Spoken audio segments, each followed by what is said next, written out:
Court ಅಡ್ಡಗೇಡ ಮೇಲೆ prosecution ಕೊಟ್ಟಿದ್ದು ಸರಿ ಅಥವಾ ತಪ್ಪು ಅಂತಿಲ್ಲ, ತನಿಖೆ ನಡೀಲಿ ಅಂತ ಹೇಳಿದ್ರು.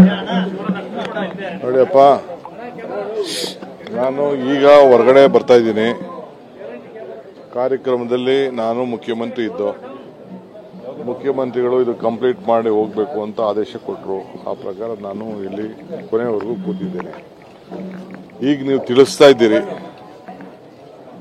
ನಾನು ಜಡ್ಜ್ಮೆಂಟ್ ಏನಿದೆ ಅಂತ ಫಸ್ಟ್ ತಿಳ್ಕೊಳ್ಬೇಕು.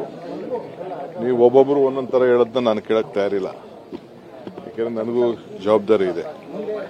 ಒಂದು, ನಮ್ಮ ಮುಖ್ಯಮಂತ್ರಿಗಳ ಮೇಲೆ ದೊಡ್ಡ ಷಡ್ಯಂತ್ರ, ನನ್ನ ಮೇಲೆ ಹೆಂಗೆ ದೊಡ್ಡ ಷಡ್ಯಂತ್ರ ಮಾಡಿದ್ರು ಬಿಜೆಪಿಯವರು, ಮಾಡಿ ಕೇಸ್ ಹಾಕಿ ಜೈಲ್ ಕಳಿಸಿ, ಏನೋ ಭಗವಂತನ ಕೃಪೆಯಿಂದ ನಾನು ಹೊರಗಡೆ ಬಂದೆ.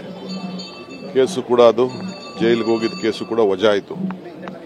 ಹಂಗೆ ಇವತ್ತು ಕೂಡ ಮುಖ್ಯಮಂತ್ರಿಗಳ ಮೇಲೆ, ಅವ್ರ ಕುಟುಂಬದ ಮೇಲೆ ಒಂದು ದೊಡ್ಡ ಷಡ್ಯಂತ್ರ ಮಾಡಿದ್ದಾರೆ.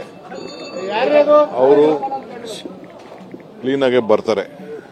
ಯಾವ ತನಿಖೆ ಆದೇಶ ಮಾಡಲಿ, ಏನೇ ಮಾಡಲಿ, ನನ್ನ ಪ್ರಕಾರ ಅವ್ರದ್ದು ಯಾವ ತಪ್ಪು ಇಲ್ಲ, ಅವ್ರೇನು ತಪ್ಪು ಕೂಡ ಮಾಡಿಲ್ಲ. ಸೊ ಮುಖ್ಯಮಂತ್ರಿಗಳ ಏನು ಒಂದು ಬದ್ಧತೆ ಇದೆ, ಆ ಬದ್ಧತೆ ಬಗ್ಗೆ ನಾವು ಅವ್ರ ಜೊತೆ ಇದ್ದೇವೆ. ಅವರು ಮಾಡಿರೋಂಥ ಕಾರ್ಯಕ್ರಮ, ರಾಜ್ಯಕ್ಕೆ ಕೊಟ್ಟಂಥ ಕೊಡುಗೆನ ಬಿಜೆಪಿಯವ್ರ ಕೈಲಿ ಸಹಿಸ್ಕೊಳಕ್ ಆಗ್ತಾ ಇಲ್ಲ. ಅದಕ್ಕೊಂದು ದೊಡ್ಡ ಷಡ್ಯಂತ್ರ ನಡೀತಾ ಇದೆ. ಇಷ್ಟು ಮಾತ್ರ ಹೇಳ್ತೀನಿ. ಮಿಕ್ಕಿದ ನೀವೆಲ್ಲ ನನಗಿರೋದು ಒಂದೇ ಕಿವಿ.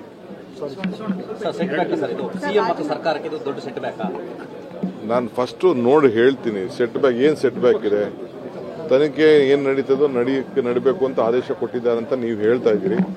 ಅದೇನು ವಿಚಾರ ನೋಡ್ತೀನಿ.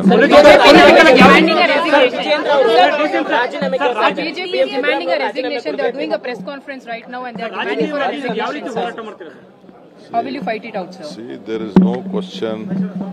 My chief minister has not done anything wrong. He is not involved with any scam. It is a political conspiracy by the BJP to all of us, to all the opposition leaders in the country. This is what is going on. So there is no question of my chief minister has done anything wrong. They are creating problem.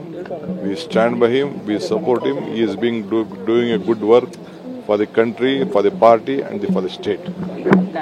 Thank you, sir.